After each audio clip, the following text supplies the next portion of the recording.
Good evening. Or am I? Good evening. That's Robert in the middle of that light. You better. I see him. I see him. Hello, Robert. Hello, Sarah. He can't see you. You're a big fuzz. I'm gonna turn that light off. Hey there, Valerie. You're on mute. He's a glowing fuzz. A glowing fuzz. Well, that's better, I guess. I don't know if it's better or not. I don't know. I got grayer on this computer.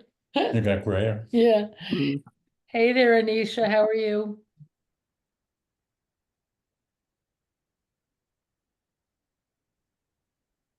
Anyway.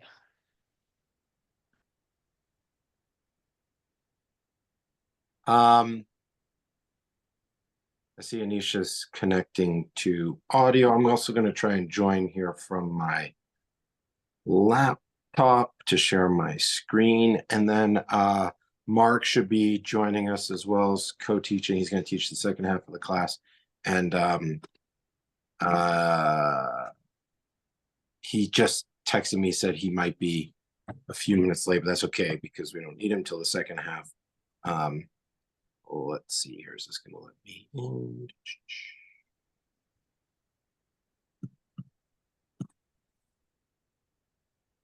Name.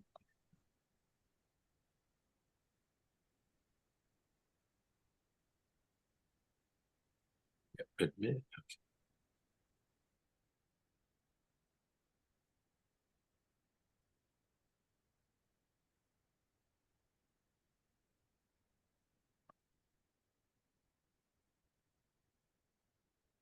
Okay, let's get started. So we're back. I'm so glad you all can join us. This is the third time I'm teaching this subject matter. I'm gonna try and go a little deeper, but definitely review. So artifactual language, what does that even, or artificial language, sorry, what does that even mean? Quick intro, and then some review of the ancient Semitic script is in order. And then we're gonna get into some two-letter, oh, we've got someone else joining. Hang on, sorry, I just wanna hold a minute. So we'll get into some two-letter words, and then maybe a four-letter word, one only four-letter word that I've picked out, which is not to be confused with English four-letter words. Hebrew four-letter words are so much deeper. And I will also be showing a slide that's a little of an original take on the connection to hieroglyphs, which is where this ancient Semitic script comes from. But we're going to go a little bit further east, keep going east, all the way east. You'll see what I mean when we get there. Yeah,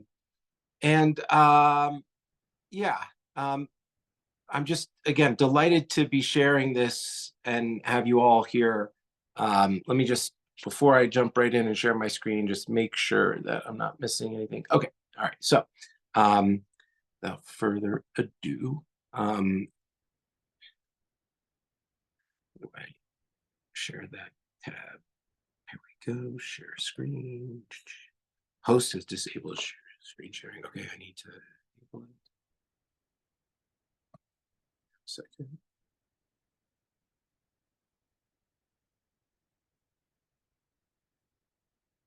Okay, I'll make co-host. That should allow it. Okay, here we go.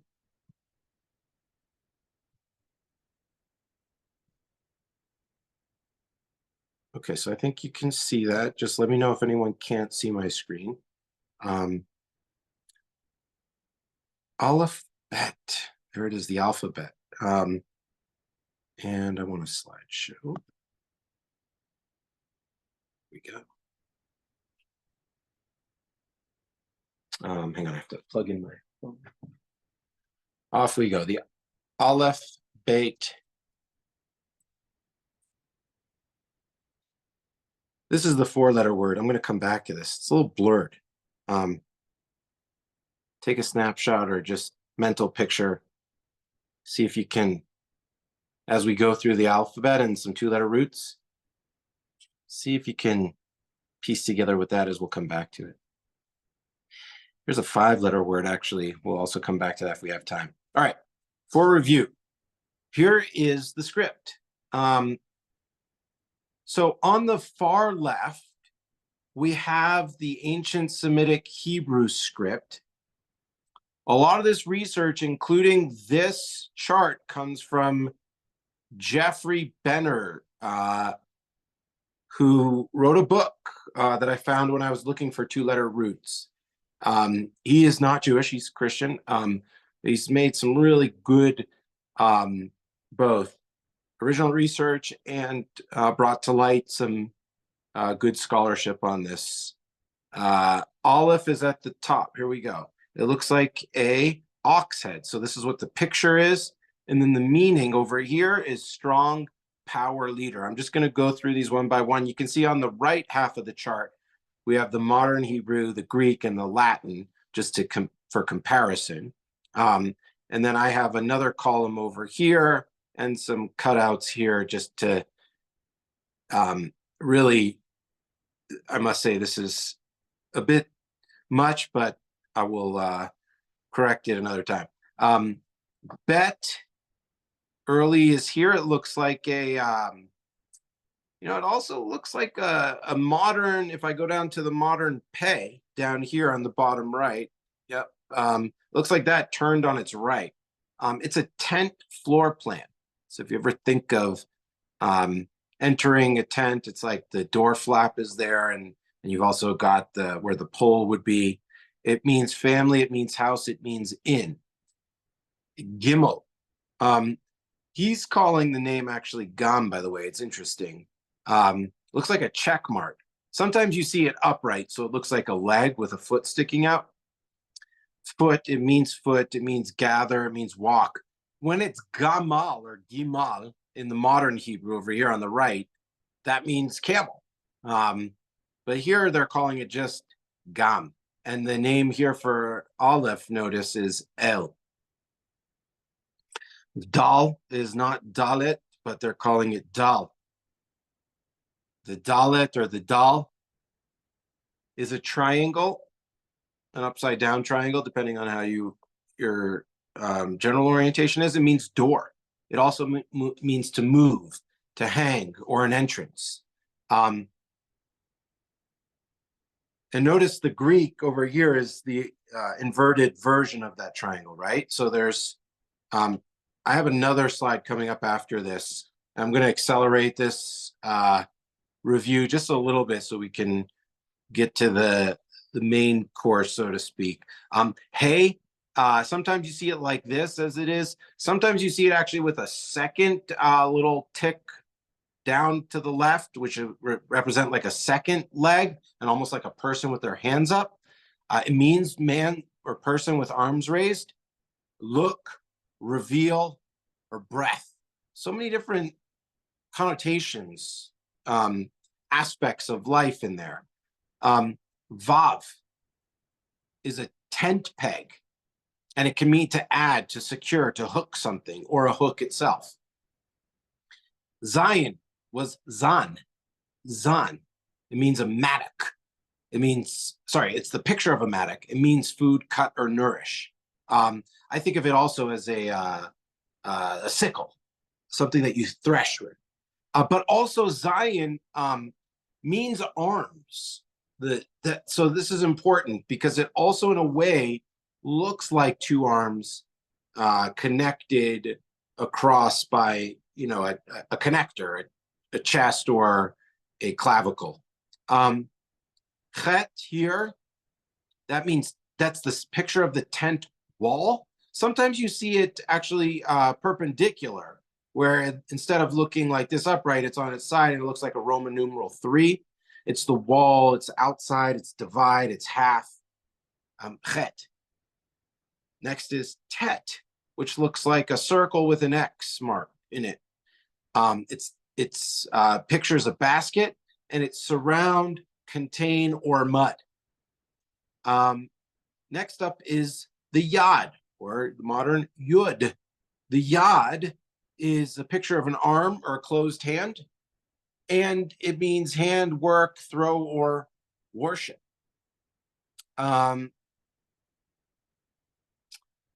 Kaf is a picture of an open palm, and it means bend, open, allow, or even tame. Now, if you think of putting your palm on some, like the head of an animal or something like that, right? Or just putting your hand out, right? As like a stop sign. Lamed was lam, not lamed, it was lam. It's the shepherd's staff picture, and it means to teach or a yoke, authority, or bind. Mem, it means water, might. Sorry, it's the picture of water, excuse me, and it means water, chaos, mighty, or blood. Nun is the picture of a seed, and it's means seed, continue, heir, or son. Sin is thorn, the picture of a thorn. You can see that like it would be jutting out of a stalk or a branch of a bush or plant. It means to grab, to hate, or to protect. Next is an, which was ayin, okay? It's the eye, and it means to see, to watch, to know, or to shade. Look how much closer, in this case as well, the Greek and the Latin are to this, I'll say, the middle ancient Hebrew. Here, the early has a dot in the middle, so not quite the same. So there's this extra letter which we don't have either in modern Hebrew or in Greek or Latin over here. That is called the ka. It's the picture of a rope, and it is a twist, a dark, or wicked. I have never seen mention of it other than in this chart, not even in Benner's book. It's not there. This is from his website. So this must have been later researched by him. Sorry, excuse me. Pei, mouth is the picture of the mouth, and it can mean to open, to blow, to scatter.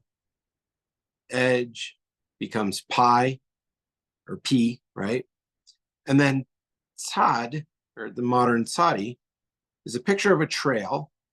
And I've even seen this one from Benner with, instead of a vertical line at the end, it can have a little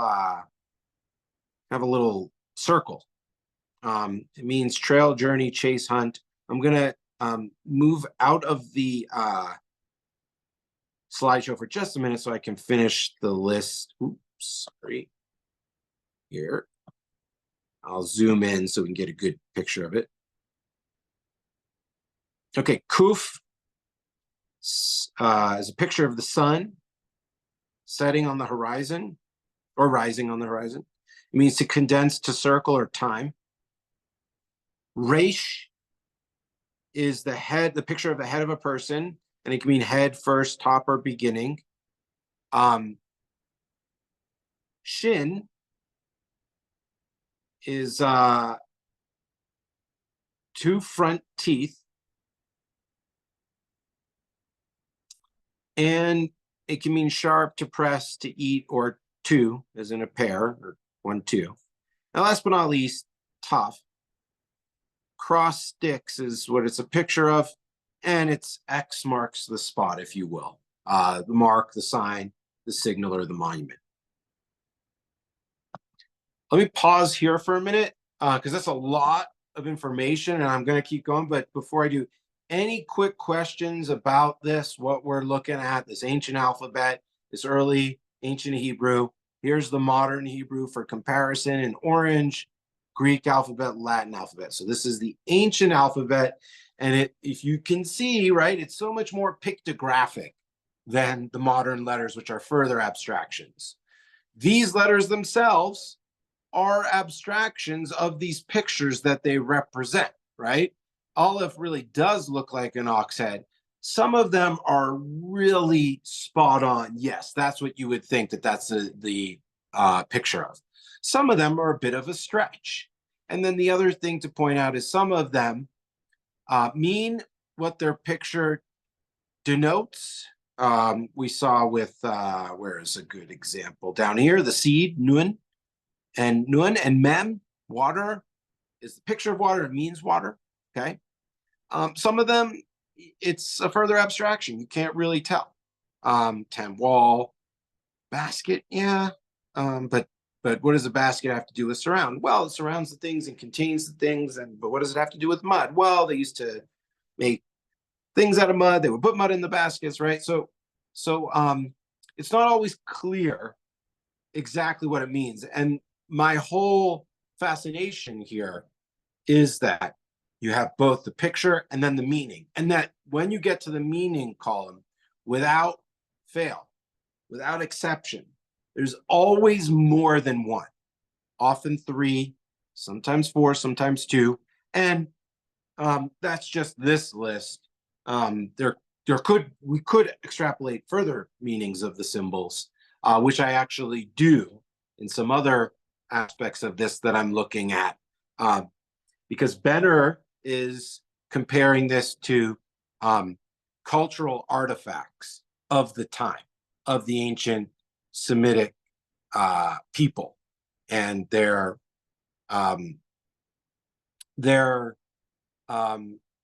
tribal sojourning Bedouin non-settled, non-agrarian, a pastoral, however we want to think of it, lifestyle in that time and place. So before I keep going and get to a couple ideas and then the two-letter roots that I want to go with, we've got a hand. Yeah, Val. Yeah, I was fascinating. So thank you very much. So for within the ancient Semitic Hebrew, which of those symbols would be contemporary with the Greek? You've got Dalet is the inversion. You've got the Tet is like the theta, but not exactly. So the question is, were people writing documents where you would have both of those alphabets in use? That is a fascinating question. I have not seen that. Now, this gets to, let me go to the next, sorry. Let me go to this for a minute, because we don't know if they were around at the same time. According to Benner, they were not. According to Benner, if you look at, and he has this for every letter, it's all basically the same. It's just taking you through how you get from ancient Semitic down to contemporary, or sorry, Maccabean, I'll use for 100 BC, Greek, Latin, Aramaic, Arabic, Samaritan, and Hebrew. So I've been reading a lot about both the alphabets and the ancient period and the languages at the time. Some say that Greek writing started in 1100 BC, some date it back to 1300 BC, but before, that's more recent. It was always assumed it was like somewhere between 900 and 1000 BC, okay? Now, as you can see from this chart, the Semitic and Canaanite disappeared by and large, right, by 1000. So it's unclear, and I'll definitely be looking out for this. I haven't seen anything or noted anything, nothing that I read comes to mind that has both. Doesn't look like they were contemporary, but the more we dig, the more we find, both physically and spiritually, but also abstractly. So maybe there will be some, but I haven't seen anything. Okay.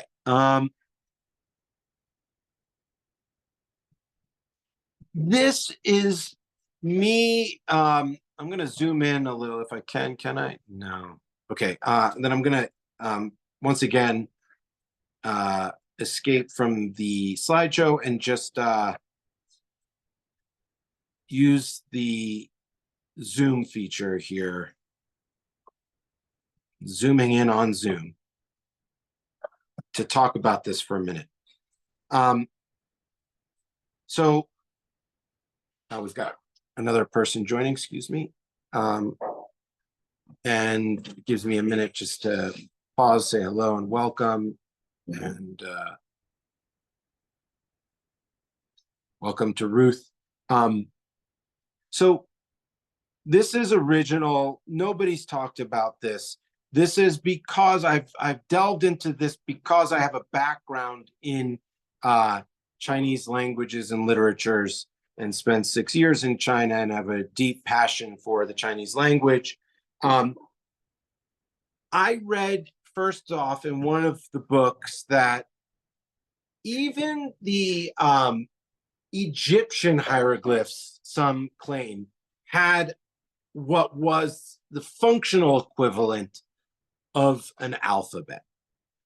This is an attempt to compare, contrast these letters, these ancient Hebrew letters that I've just shared, with perhaps, total hypothesis, conjecture, no idea, I'm just going with it, perhaps some Chinese character equivalencies.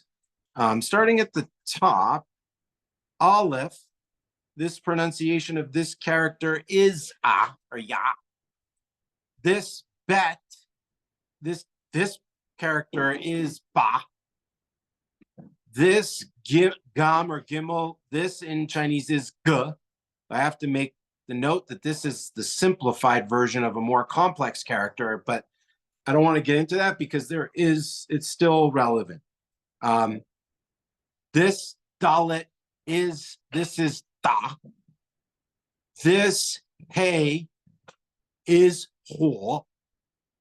This vav is ya also. This zhong, by the way, this character is how the Chinese refer to themselves as Chinese. Zhongguo, China, meaning the central kingdom, has some things in common with the Zion. On and on it goes. Look at Tian and Tet. And I was particularly looking to see if the sounds were similar. Here I'm still playing around a little bit with this. The one that is so strong, this yin character on here that I'm highlighting, is the same as ayin, looks almost the same.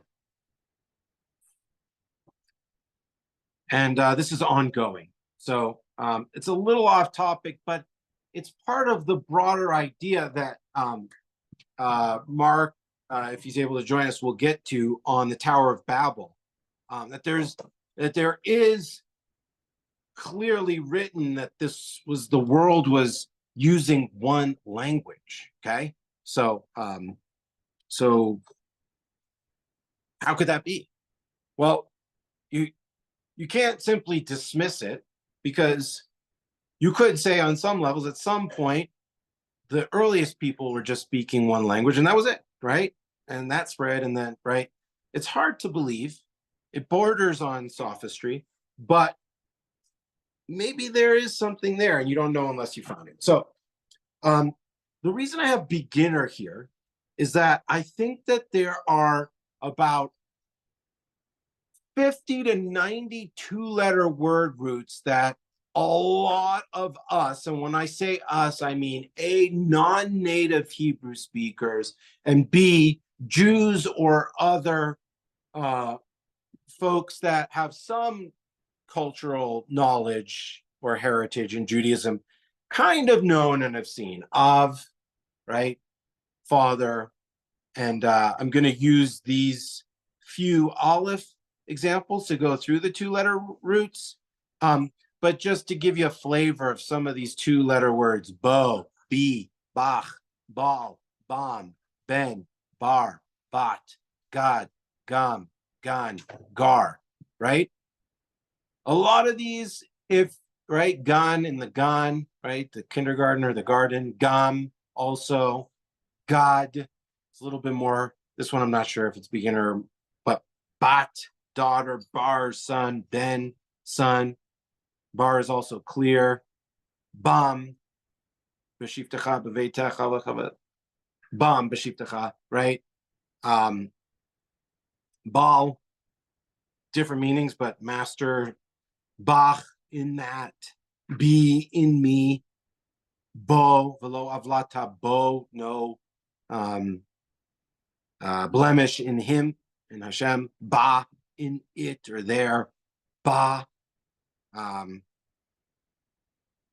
So we're going to just look at the Alephs to keep it simple. And if you start with Aleph, you start at the beginning and you get a flavor. And so many of these Aleph words are familiar. Av, father, right? Az, then. Ach, brother. El, God, or al, on. Not on. That's ayin lamed. Im, mother. Af, tikon tevel baltimot. Esh, the fire. Et, so many different meanings for et. Okay, let's back up and go through these, see if we can draw some conclusions about both the Aleph itself and how it's modified by these individual ancient Hebrew letters to give it a picture and then a meaning that's derived from that picture. So before we dive in again,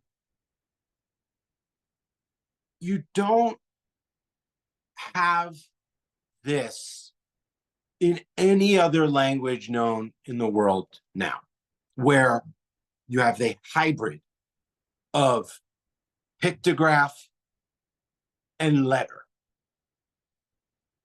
And in fact, you don't have it now because nobody's using this. Maybe we'll be like, I'm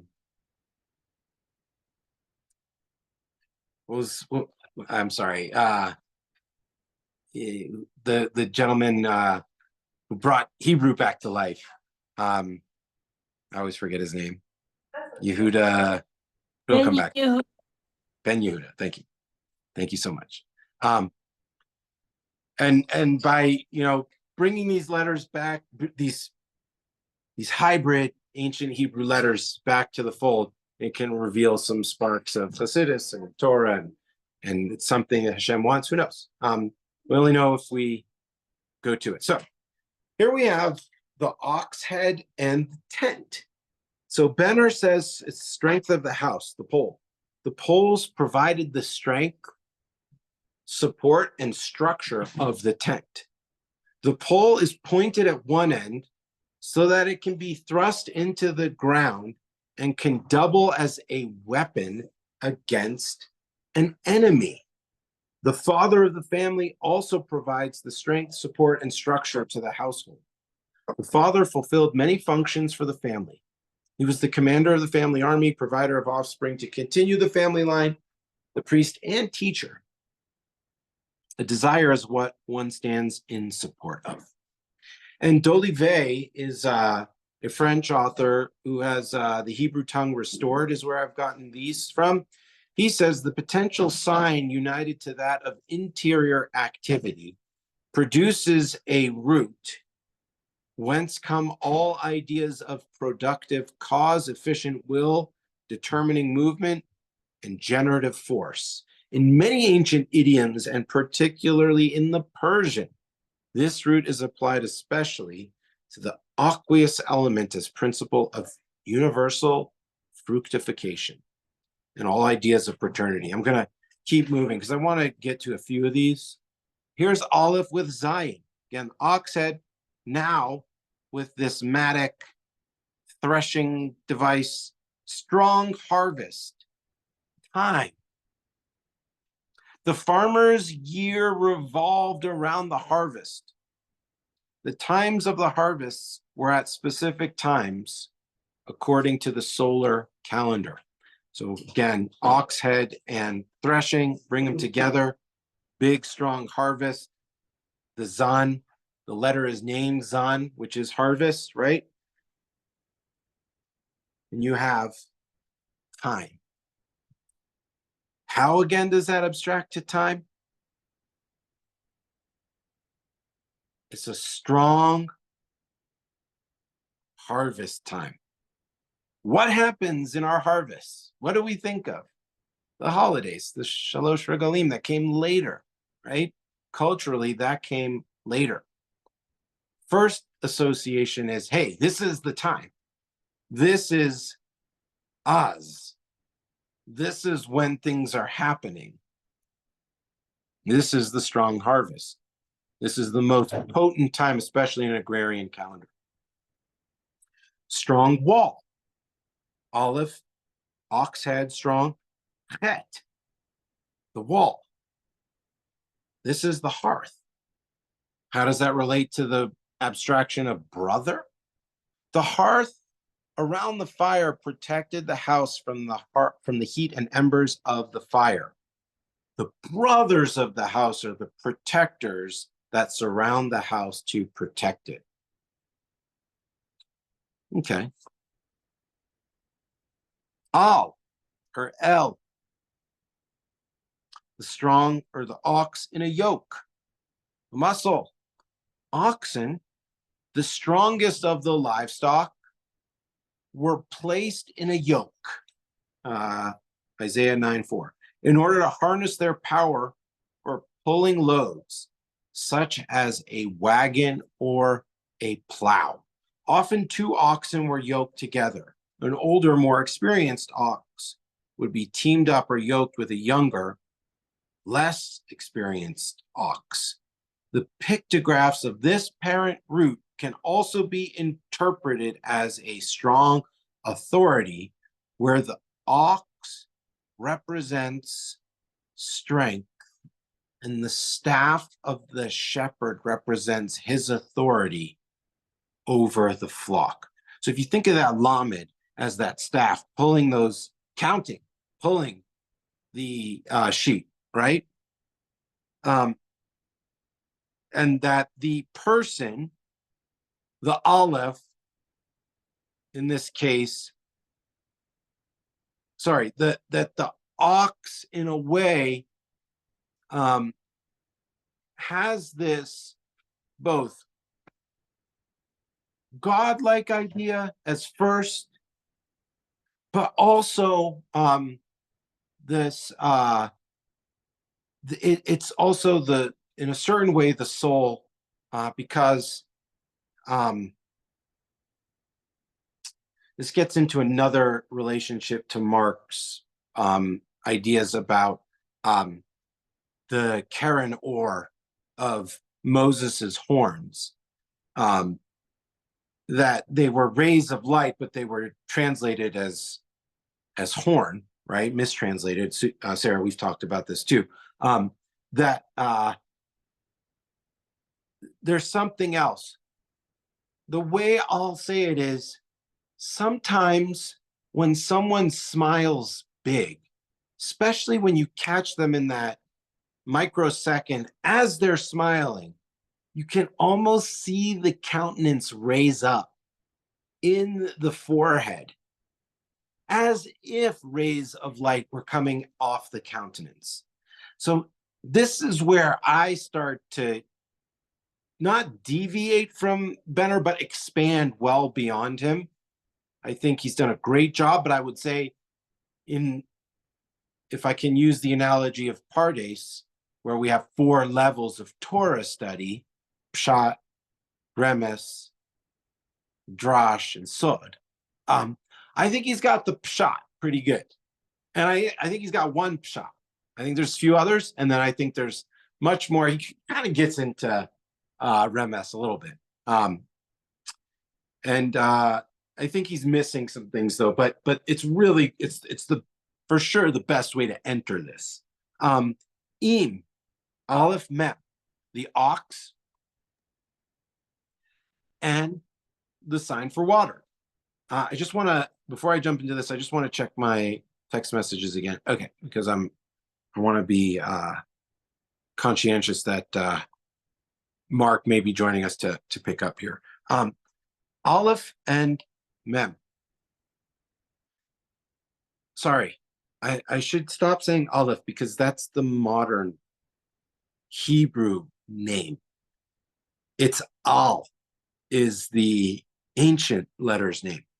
Strong liquid glue.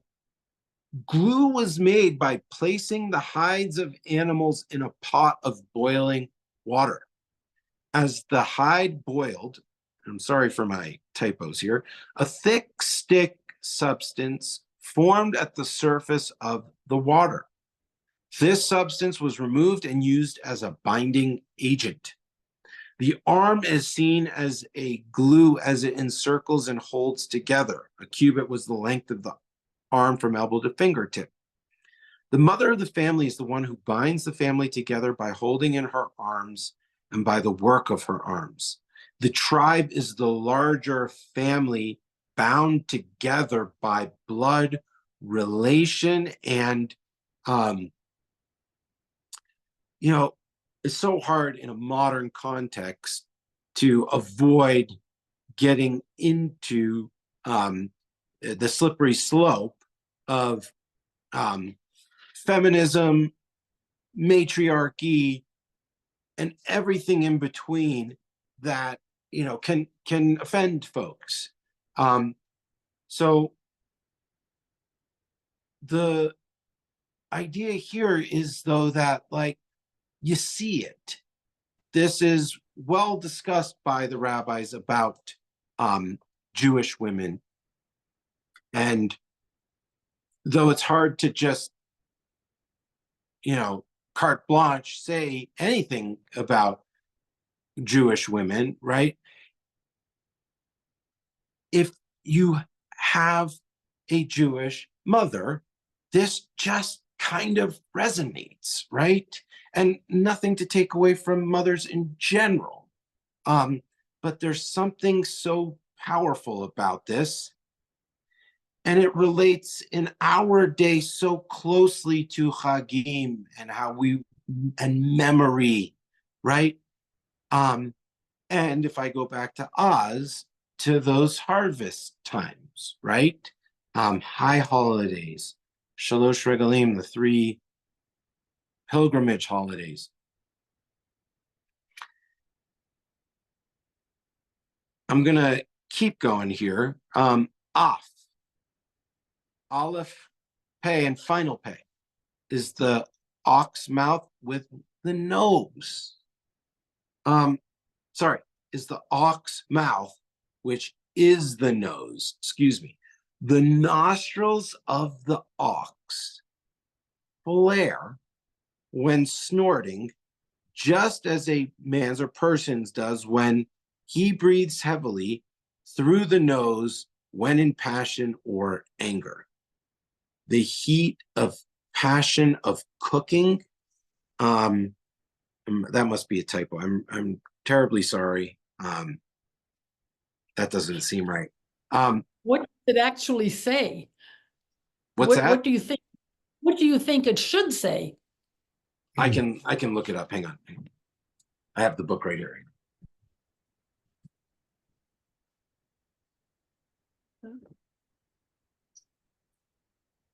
Well, if you don't like the heat of passion of cooking, stay out of the kitchen. Yeah, right. Stay out of the kitchen.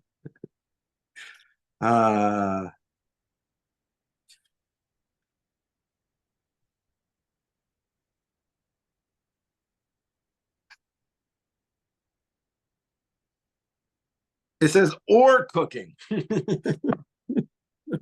Or cooking. He says the heat of passion or cooking. Okay, very good, very good. Daniel, before you move forward, can I yeah. ask a question? Of course, yeah. A couple of screens ago, you showed the ox head with the L sound, lamed, Yeah, right? there it is. So these are Brenner's comments. Benner without an R. Is this what Benner wrote? This is all straight from his book, The Ancient so- Hebrew Language. So are we assuming that this was written before Pirkei Avot? Benner's contemporary. No, I know he is, but is he referencing a time when the language was developing that would have been Yeah, he's before? he's back in 2000 to 1000 BC. So my question is, in Pirkei Avot, we're admonished not to yoke together two animals that are dissimilar. Mm-hmm. And this one is going to need to take a further look if the God of the Hebrews is seen as the older ox yoked to his people. Because that looks like the beginning of trouble. Mhm. Well, this is a fascinating point. There's a lot here that could potentially get us into trouble.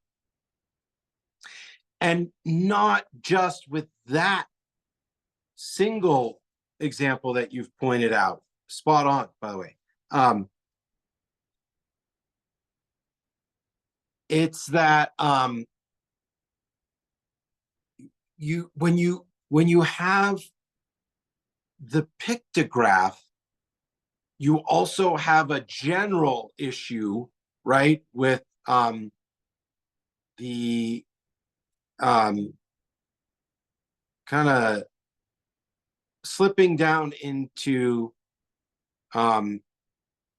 making images, right? So you have just right off the bat, one could say, hey, the whole reason we further abstracted and picked up the Aramaic alphabet, which is implicit here, but also most, including me before I started this, do not necessarily realize that this is the Aramaic alphabet, this modern Hebrew.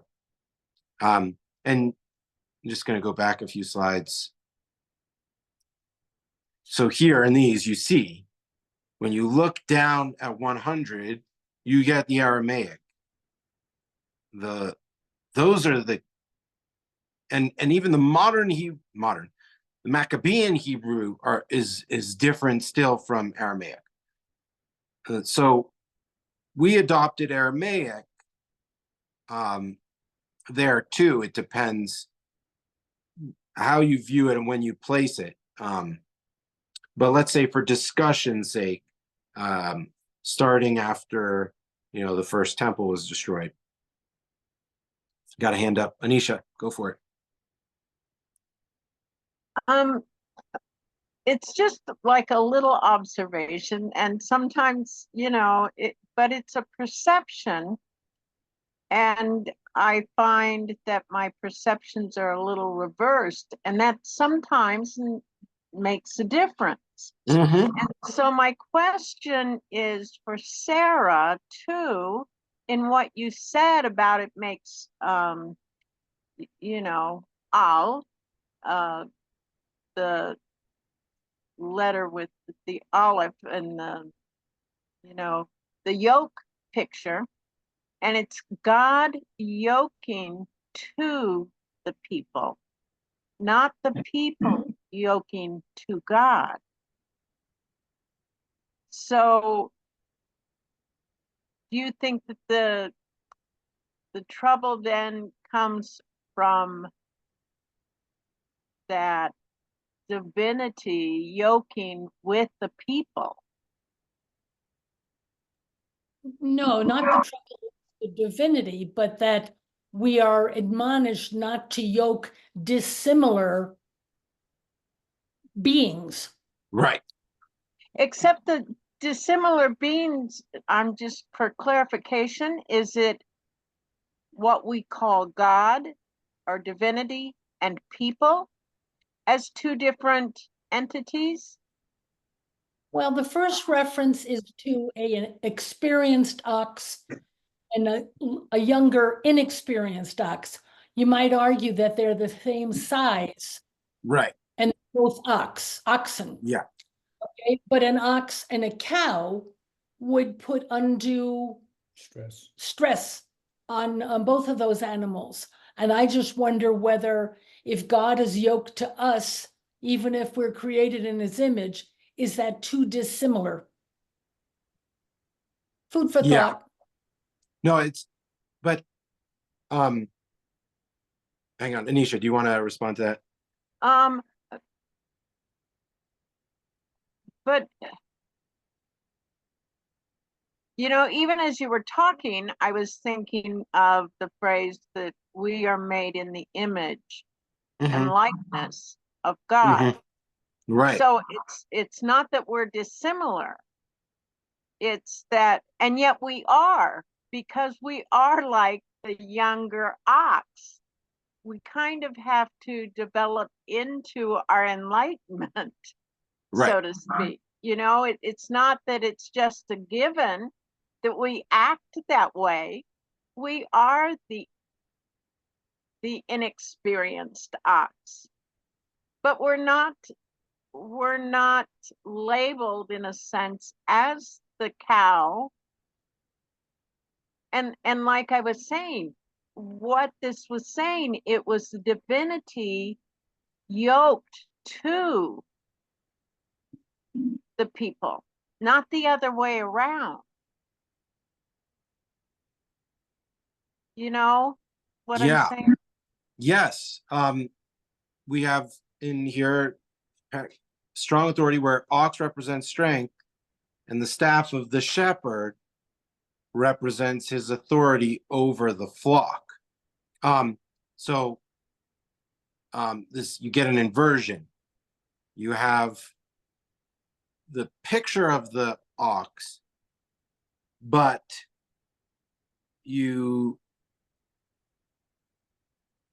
its strength, and therefore in a way, as he concludes, it's Hashem, and taking the staff over humans, over us.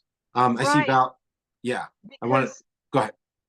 I was just going to say, because if it was us yoking to God, you know, in other words, us having that power of action, that is kind of a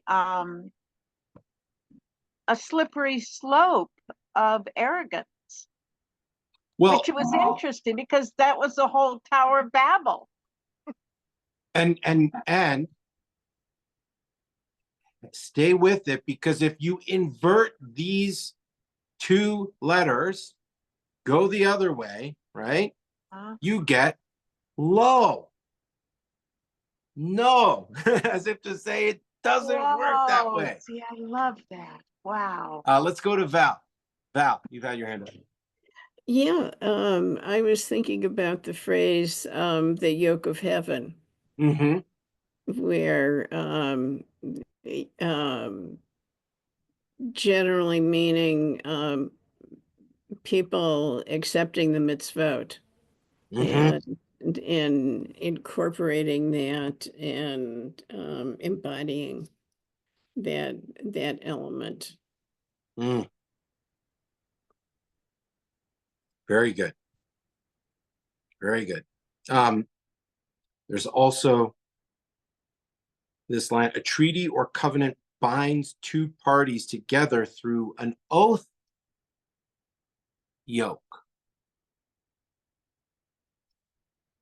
And I've been thinking a lot recently that the Hebrew word ot, aleph, vav, tet, taf, sorry, as a sign, right, means sign, but in a way, a sign is a covenant.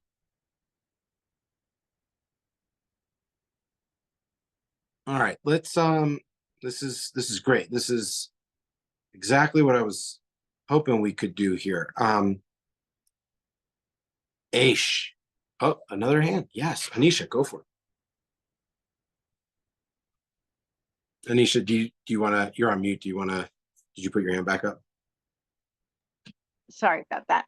It's interesting because everything that you're saying, that olive does denote a covenant, because you've got the yud coming down, the yud going up, but in kind of this whole idea of interdependence is that slanted line. And that's like a covenant because of that interdependence, not dependent on, but as one of my Buddhist teachers says, everything leans, you know, and that is, it seems to me that it is that equanimity in the olive, because that's always been interesting to me, is that equanimity. Sorry, it was just a little side thing. No, that's great. And let's keep that thought as we go into Aish and Et, because how do we get fire, right? That energy, the burning, right? Let's see what he says. Strong pressing, the picture of the ox head and teeth. A fire is made by firmly pressing a wooden rod down onto a wooden board and spinning the rod with a bow drill. Sorry, bow drill. That should be bow, right? Okay, wood dust is generated from the two woods rubbing together and is heated by the friction, creating a small ember in the dust. Small tinder is then placed on the ember and is blown, igniting the tinder. The pressing down of the soil to form a firm and flat surface. The pressing together of soil by God to form man. So it's this last one where there's this general leaning in to what? To the earth, right? And pushing it all together, pulling earth from the four corners of the earth in another sort of movement across, if you will, binding up. So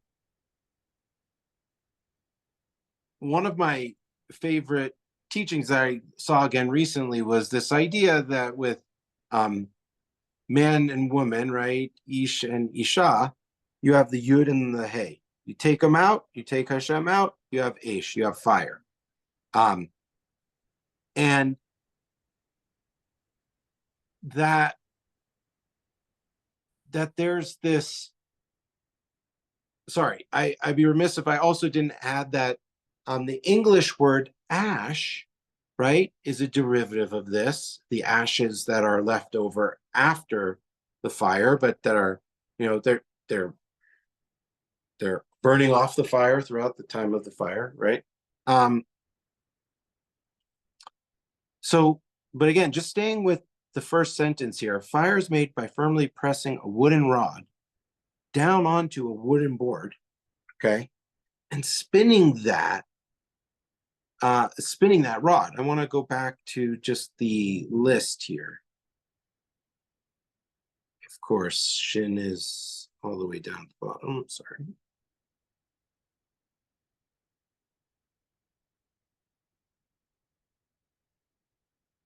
Two front teeth. Again, what do the teeth do? They're sharp. They press down. They eat. but there's also always two of them, right? So it's also often means any sort of pairing. So these teeth are pressing down really hard into something, applying a ton of force, and I think it's centrifugal force, right? Round and around and around and around, and then boom. You get this primal fire that arises. And there is a certain idea also that you can, it's easier to think of this with wolves than human beings, or maybe animals more generally, even dogs when they flash their front teeth, right? But when there's that really strong flashing of your teeth, right? That's also a sign, right? That like, it can either be like you're super happy and excited, you flash a really nice smile, full smile, right? Full on, you're just showing, you're like, you're laughing, you're laughing. Or you're smiling big and bright with those beautiful teeth, right? That's fire too. But what's the difference? And this gets into where, again, I differ with Benner in the Pardes. That's the fire of the soul. That's the fire of the abstraction. So when you just smile real big without flashing your teeth, you lift up your cheeks, it comes up through your face all the way up. You smile big, but without flashing those teeth. That's Aleph. That's that imprint. It's not just an ox head. It's a human head too. Sure, it's easy to say, oh, well, there's horns there, so it's got to be, an animal with horns. No, that's not good enough. It's also a human face that's smiling. And then when you add the teeth and it smiles brightly, big, then you get Aish, you get the fire and the passion of the person. Okay, last one, Et. On to the mark, plow. Sorry, ox to the mark, excuse me. Ox to the mark, the plow. The plow point is used to cut a deep furrow in the ground for seeds. When plowing a field with oxen, the plowman drives the oxen toward a distant mark in order to keep the furrow straight. A traveler arrives at this destination by following a mark. The traveling toward a mark, destination, or person. The arrival of one to the mark. A you is an individual who has arrived to a me. The coming toward a mark, a standard, or flag with the family mark hangs as a sign. An agreement or covenant by two, where a sign or mark of the agreement is made as a reminder to both parties. So, first of all, it's the first and the last letter combined, okay? That's vital here. With the beginning and the end here together. In a certain way, if you think of the Torah analogy, where the first letter is Breshit and the last letter is Lamed, Israel, right? So you have Lev, right? That's the last and the first of the Torah. Here is the first and the last. And actually in reverse, that's Baal, right? The master. Here, the first and the last is the point, the place, the spot. And you can start with this to figure out how we go beyond 2 letters into 3 letters. Ot, as I was just saying, as a sign, is where you connect this ox head to the mark. So within the mark or the plow point, it's the central, it's the center. But he also says a you, right? At, you feminine, is an individual who has arrived to a me. Because it's not just at, you feminine, it's also et. So, right, the grammatical marker that signifies verb, action to direct object or object. This, et, that, right? This person does, et, object. So it connects, it puts that mark on that person or on that object, right? Again, how does that relate to you? It is the ox head moving directionally with intention to a spot. And this last point, the agreement or covenant, where a sign or mark of the agreement is made as a reminder of both parties. Okay, so there's this idea also that the taf is like reflexive. Met, mem taf, which we think of as death, is actually different.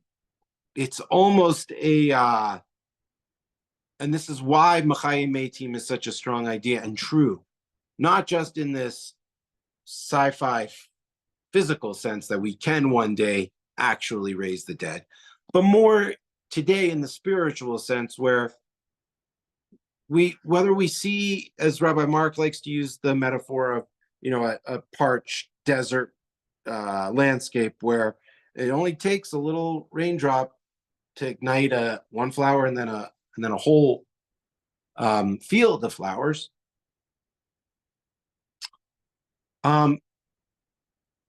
There's also the something that goes through a metamorphosis of internal change, in a way, dies and is reborn, even though the system itself doesn't die, right? There can be these spiritual deaths and rebirths, or you can pick up something that you used to do all the time, right? So I'm in met right now, mem tet, but I want to bring it back to aleph tet. So because we also see the reflexivity or the reflexive connotation of tet here. It's this ox head or this power back on itself. That is very akin to physics and, you know, a quantum or a gravitational idea, force, opposite and equal reactions, right? That's more gravity and more Newton and classical physics than quantum per se, but it's still, there's still a strong strand of this in quantum as well. So this power reflecting on itself is you. That's you. There's this idea from Psalms that Hashem is always connected. He's always opposite you. He's always right in front of you. He's always there, not just everywhere and all around, but right there, right in front of you, just like you can't see it, but you know that there's something in front of you. Val, you've got your hand raised. Go for it. Yeah, so all of these routes that we've looked at have to do with basic survival, Mm-hmm. elemental forces, Mm-hmm. and relationships within family, extended family, tribal, and and here we're also looking at identity Mm-hmm. as an individual, and then looking at that individual in relationship. Right.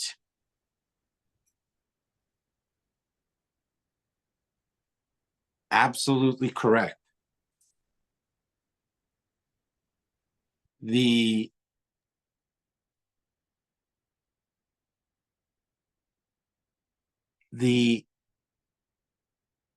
basis of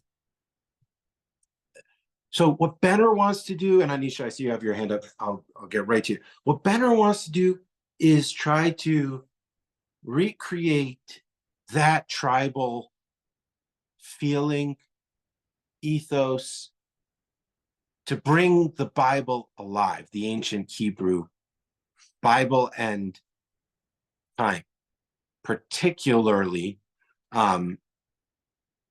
way early stuff up through Genesis.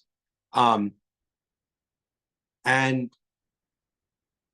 it's so good. He does such a good job. Me, what I'm trying to do here is both make the connection to all language, but also the title of the class, Artificial Language, is a hybrid of artificial intelligence and natural language. So I'm also really trying to make this bridge to where we're going into the future with AI, et cetera, and everything that we all see it. We understand the precipice. We don't know exactly how this will all unfold, where it's going, but at the very least, we all know the advances, especially in just the last few years, right? Now, I'll just use ChatGPT as the paragon, that something is real about the next era that we're entering. And so I'm trying to look forward as I look back with Benner and making these other associations and with Mark through translation. But I really believe that there's a lot of lessons here to help us navigate and better walk through this incredible, both daunting and enlightening epic that we're on the doorstep of. Anisha. Yeah, I like what you just said, because it is us now, and in a sense, and I say in a sense, meeting the future, that we can refer back to this Aleph Tav, where the you and the me come together.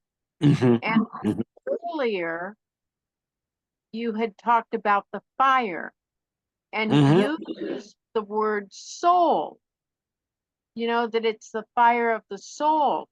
Right. And we're also given that in Torah with the fire in the burning bush, a fire that did not consume. And even though that spark could consume the the pole and the, you know, the base, the bow, you know, that it could consume it, but it doesn't. And that's, in a sense, that relationship. They don't consume each other. Mhm. You know, Good. it's not using the praying mantis as the image, Yeah. you know. Yes. And so that's that balance again, that what was it called? Manakut Hanefesh, or, you know, that Mhm. balance. Yes.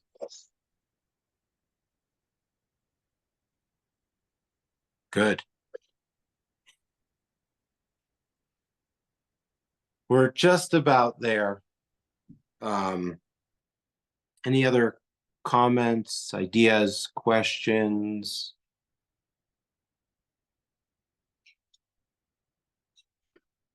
Well, then let's summarize. We looked at et, aish,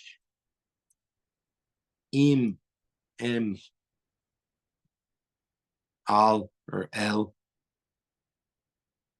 ach, brothers of the house, protectors surrounding it, az, that Zion, that zan, that harvest, denoting a time, av, father,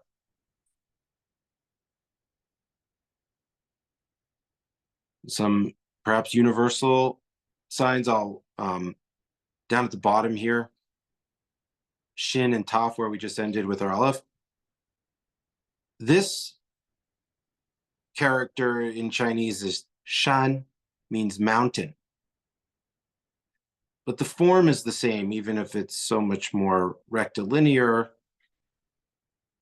And though this is taf, and in Chinese this is shi, meaning 10,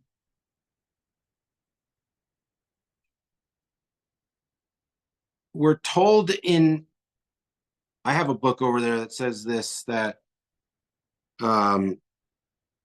there's another pronunciation of the taf that is much closer to a sh. And this is all conjecture at this point, but I think there's something there. The highlighted, you can see there's what, 9 highlighted. I'm not sure of. Some of these other ones are seem spot on. Back to the evolution of the letters into the modern, and the evolution's one word. There's, I call it further abstraction to our general chart. And let's settle on this. And I'm sorry that the I don't have better, I know it's a bit blurred here, so I apologize for that. This is a 4-letter word. Now, we didn't look at aleph and yud, okay? I or e is an intermediate root. I'm gonna just grab one of the dictionaries I have here. You just look at it officially from the dictionary.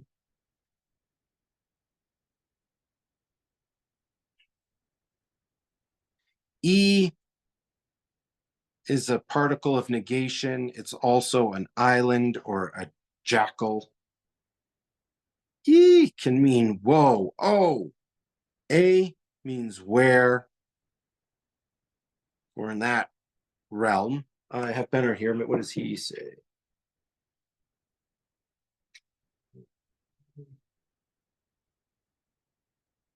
I don't think he has it.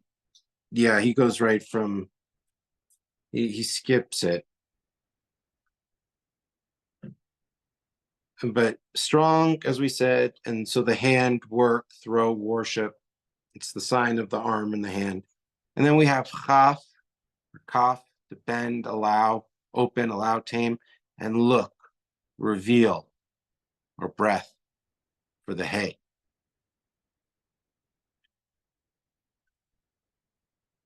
So this is Echa.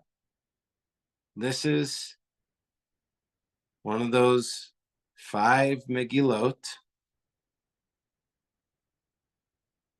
This is the one we read on Tisha B'Av when we mourn the destruction of the temple and everything else. And I was thinking about this because on Global Day I was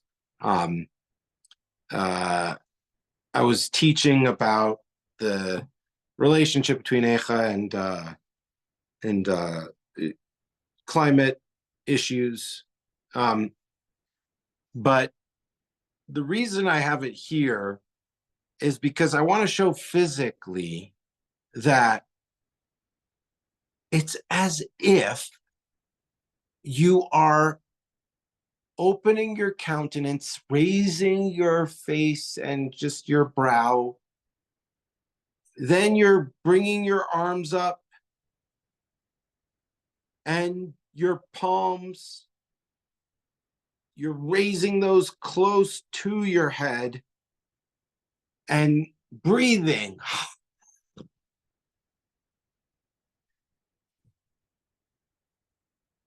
Because remember, each one of these has a sound too, right? We didn't get into that. But this is the magic of Hebrew, and I think you can only really feel it in examining these ancient letters in conjunction with their contemporary meanings or usages or our cultural heritage. Echa, an important part of that throughout the annual cycle. It's as if, again, there's this strong throwing up of the hands and the palms and breathing.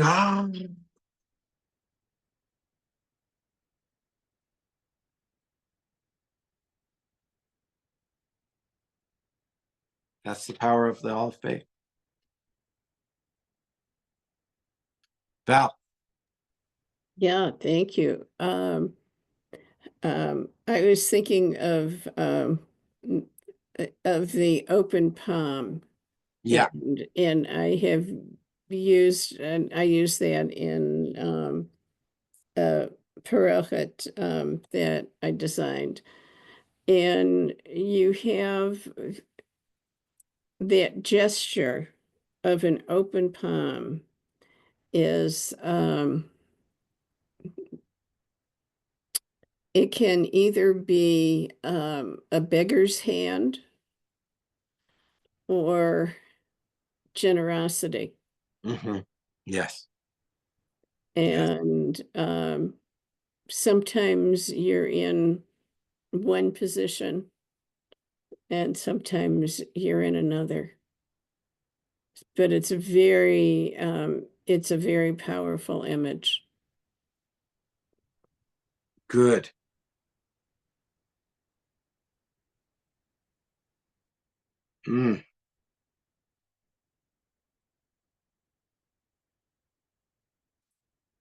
All right. Thank you all so much. We'll definitely be picking this up again in the springtime. I'm hoping Mark can join us then because I just love how this attaches to translation. And yeah, we'll see y'all then, if not sooner, I'm sure. All right. Great work. Thank you for your wonderful teaching. You're so welcome. Thank you. Thank you for being here. Thank you to everybody. See you soon. Thank you. Thanks. Thank you. Thanks. Yeah. Really good wisdom. Thank you. Bye. Bye-bye. Thanks, everyone. Thanks.